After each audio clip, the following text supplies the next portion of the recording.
Hi, this is Heath with Art of the Yard. Welcome to the 2025 Rocky Mountain Koi Show. Come on in as we take a deep dive into the world of koi.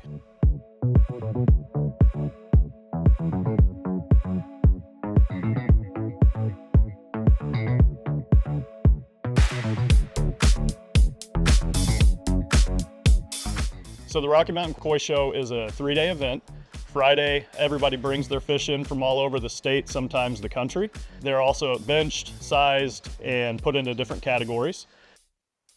Here at Art of the Yard, not only do we build beautiful koi ponds all across the country, but Heath and I are both very dedicated koi hobbyists. So Art of the Yard's role in the Rocky Mountain Koi Show is we're a huge sponsor of the show. We bring in several of our employees to help with setup and tear down.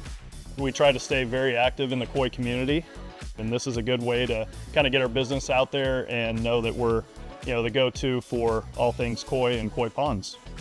Today what I'm doing is catching koi for the 2025 Rocky Mountain Koi Show. And I just want to go over a couple of the essentials that you should have when you're preparing to go to a koi show. So one of the first things is you want to have a net that's big enough in circumference for your biggest koi, and also has a long enough handle so you can reach halfway across your pond. And then I like to transport my fish and move them with a sock net. Some people do it inside of a bag or by hand, but I like the sock net because what we can do is get this wet, and then this will keep moisture on the koi so that way they don't hurt themselves when you're moving them. And sometimes with a net like this, the koi can get their fins stuck in the net, so you never lift the koi out of the water with this net. But the sock net's a great way to lift and transport and move the koi around.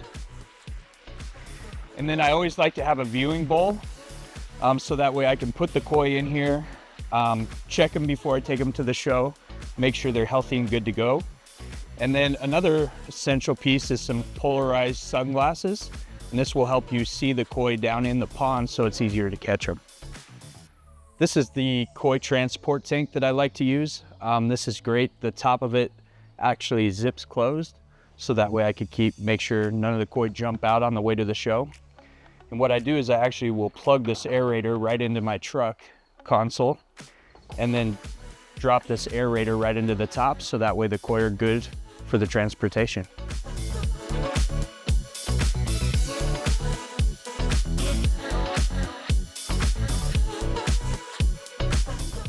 Day 2, the judging happens, where the judges will walk around and look at each individual fish. They're looking for skin quality, body conformation, color, pattern, all of that. They'll collectively come up with winners for each variety. The awards for the show are based on the different sizes of the koi.